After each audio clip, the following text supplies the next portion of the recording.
morning, class. May I call on Miss Emma to lead our prayer?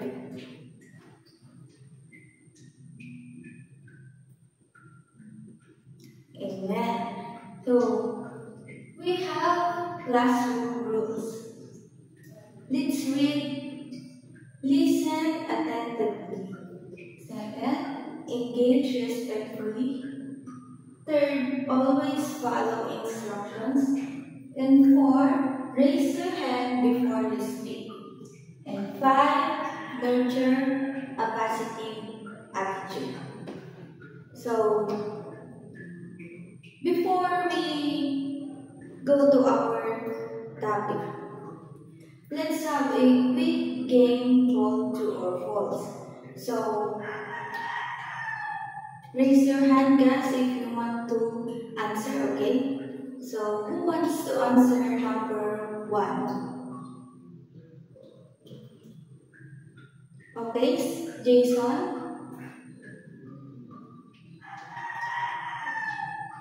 Okay, let's see if your answer is correct, okay? So, number 1 is false, correct. Your answer is right. So, number 2, who wants to answer? Okay, Luz?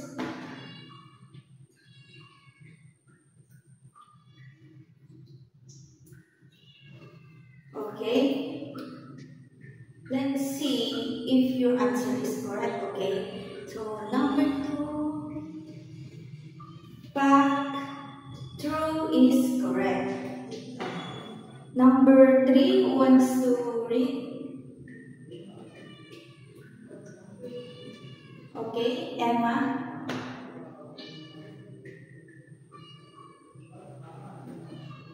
Okay, your answer is fact. Let's see if that is correct. Okay, your answer is correct. Fact is number 3. Number 4, who wants to read? Okay, Jo Marie?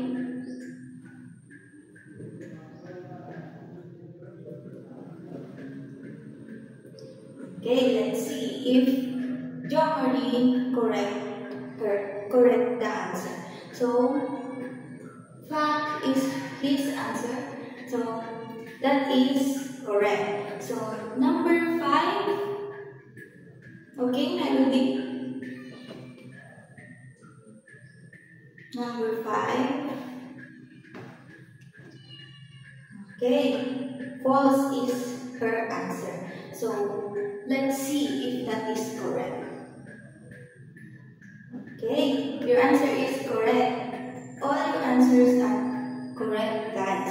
So, what do you think will be the topic for today? That's correct. Our topic for today is climate change.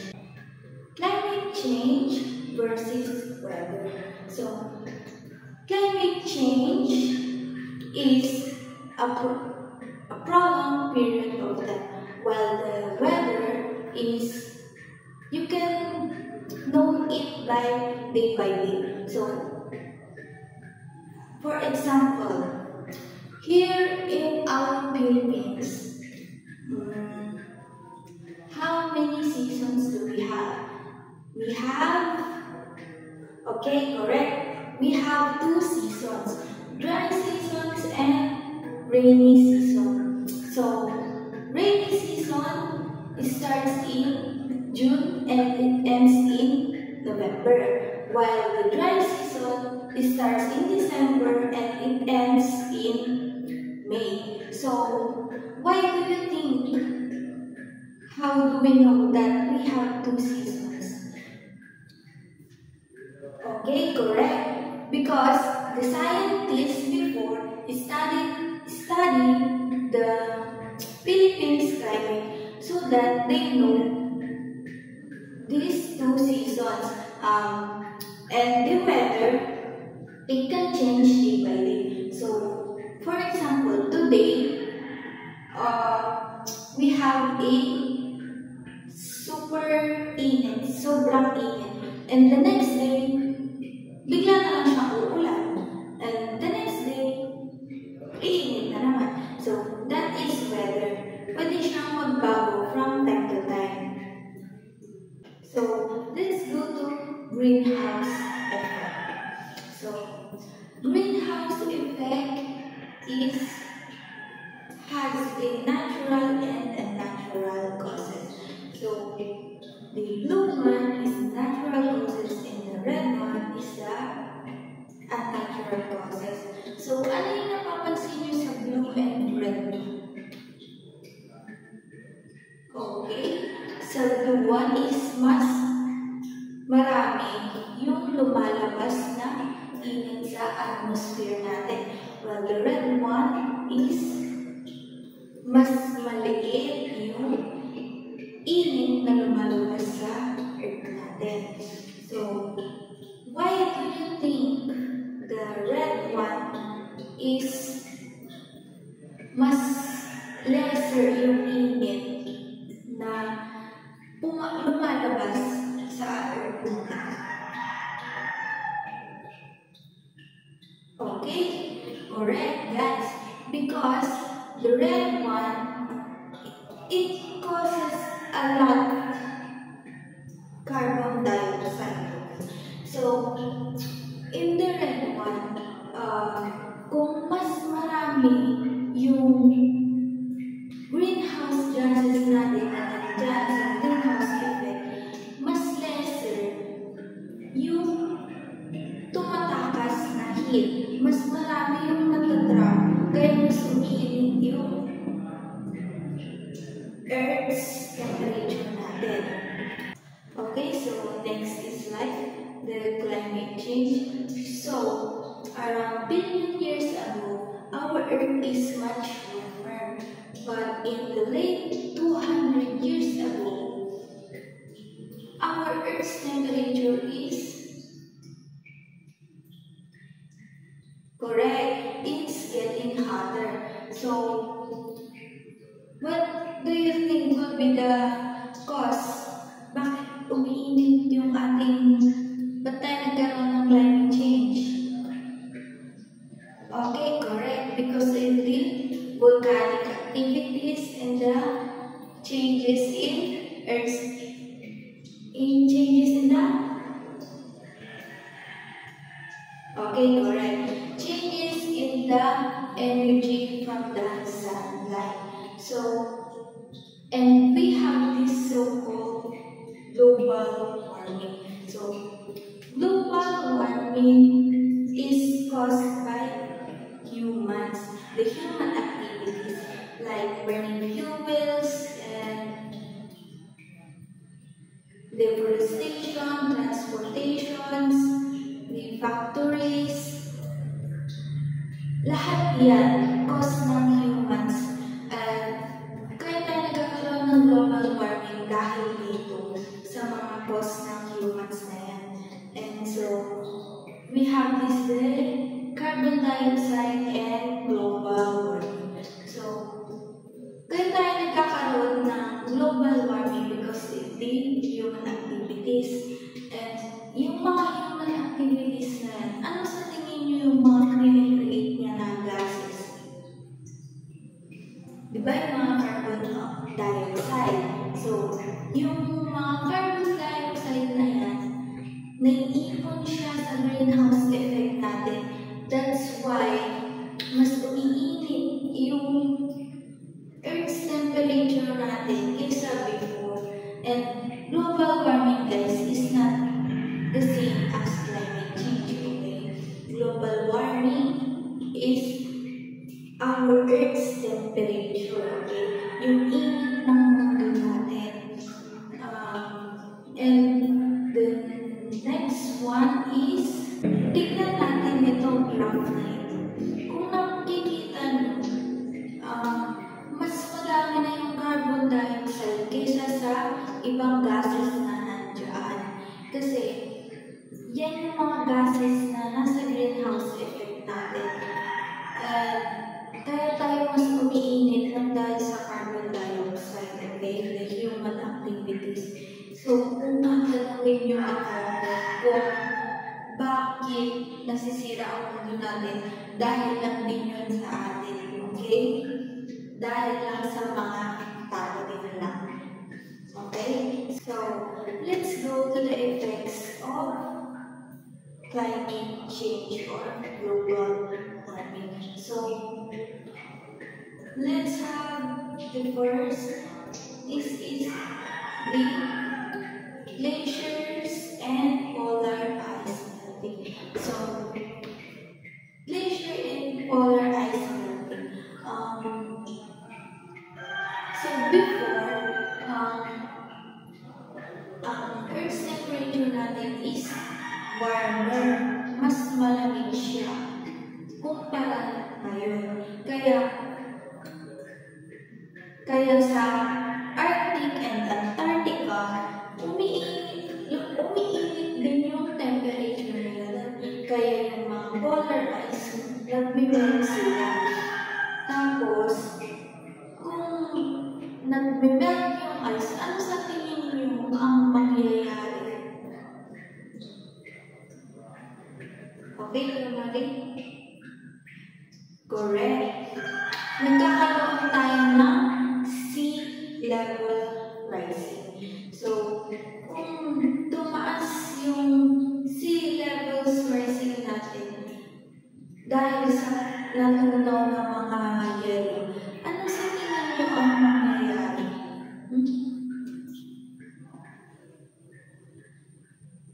Okay, correct. Magkakaroon tayo ng change in rainfall patterns and floods and droughts. So, nagkakaroon tayo ng floods kung yung ice natin, nag-melt siya, napupunta siya sumasali siya dun sa tubig ng ocean natin. So, kapag sa tingin nyo tumaas yung levels ng ating mga oceans, diba? Nagkakaroon tayo ng mga floods. Nagkakaroon tayo ng mga floods sa coastal regions. And meron din tayo tinatawag na droughts. Sa ibang mga lugar, nakakaranas sila ng ganun. And then the next one is the habitat loss. So, kung sa tingin nyo ba, kung lagi na lang umuulan dito, sa tingin nyo ba yung tubig nababawasan ba? Correct, di ba? Hindi siya nababawasan. Kung paano, nabalitaan nyo ba yung nangyari sa Cebu nagkaroon sila ng floods doon? Di ba ang taas ng tubig? So, sa tingin nyo, tuloy-tuloy na lang yung pag-ulan doon, mababawasan na yung tubig doon. So, di ba hindi? So, yun, nagkakaroon tayo ng habitat changes, lumilipat sila sa ibang lugar kung saan sila safe, and para hindi sila, syempre kung may tubig na lang doon, makakatira ba kayo doon? Di ba hindi? So, kaya lumilipat sila, nagkakaroon tayo ng habitat changes and loss. So, hindi lang yun sa mga tao, pati na rin sa mga animals. Okay? So, before we have an activity, let's have a quick review. We have this fact or myth. If the statement is true, you have to answer fact. Even if the statement is false, just say myth. Okay? So, let's go to number 1. So, who wants to answer? Okay, Karin, number 1. is your answer? Your answer is myth. So let's see if your answer is correct. So number 1 is myth. Okay, correct. So number 1 says climate change is only caused by natural events and volcanic eruptions and not by humans. That is a myth. So climate change, sabi ko nga kanina, climate change is meron siyang natural and unnatural effects. Okay? So, okay, number 2. Who wants to answer? Number 2? Okay, I'll agree.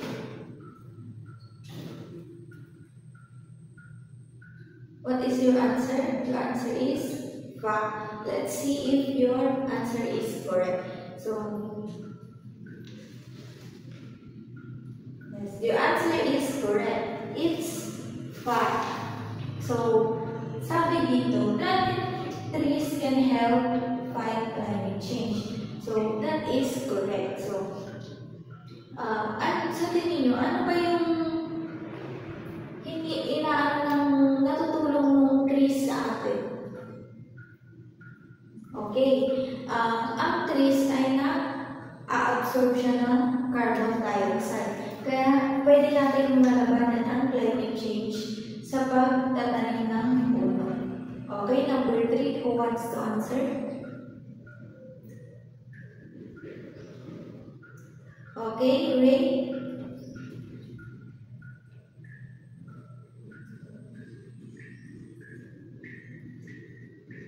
What is your answer?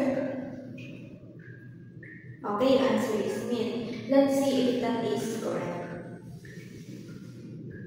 Yes, that's correct. The answer is myth. So the greenhouse effect is bad and should not happen at all. So the greenhouse effect is natural, guys. Okay. Dapat nag-i-exist yung greenhouse effect natin. Okay. So number 4, who wants to answer? Okay, Jose.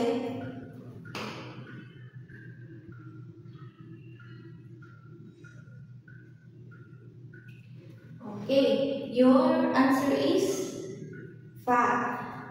Let's see if that is correct. Okay, your answer is correct. That is fact. Using less electricity and walking instead of using vehicles can help reduce global warming. So, kapag naglalakad tayo, hindi na tayo gumagamit ng mga sasakyan, di ba? Siyempre, yung mga sasakyan, naglalabas na ng carbon dioxide. So, kung naglalabas na ng carbon dioxide, mas maraming carbon dioxide ang naiikot sa greenhouse effect natin at nagkakaroon tayo ng global warming. Kaya dapat mas okay na naglalakad tayo kaysa yung gumagamit tayo ng mga vehicles. So, number 5, who wants to answer? Okay, Eliza.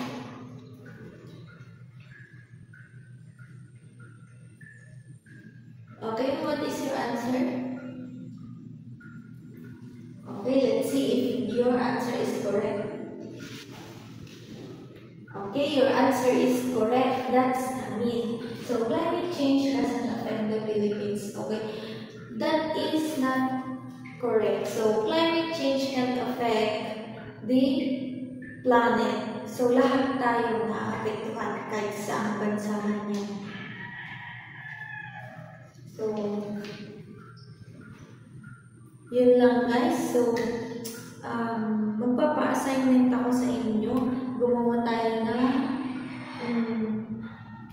maliit na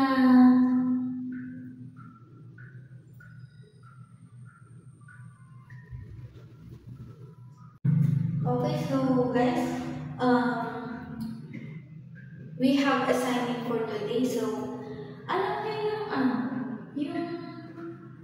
yung plastic bottles, pwede nyo siya i-transform into pencil case, okay? Gumawa kayo ng ganun. Tapos, dalhin nyo, sabihin nyo na Friday, okay? Maging creative tayo sa paggawa ng pencil case, okay? Okay, so yun yung gagawin nyo, ha? Okay? Thank you, class. Goodbye.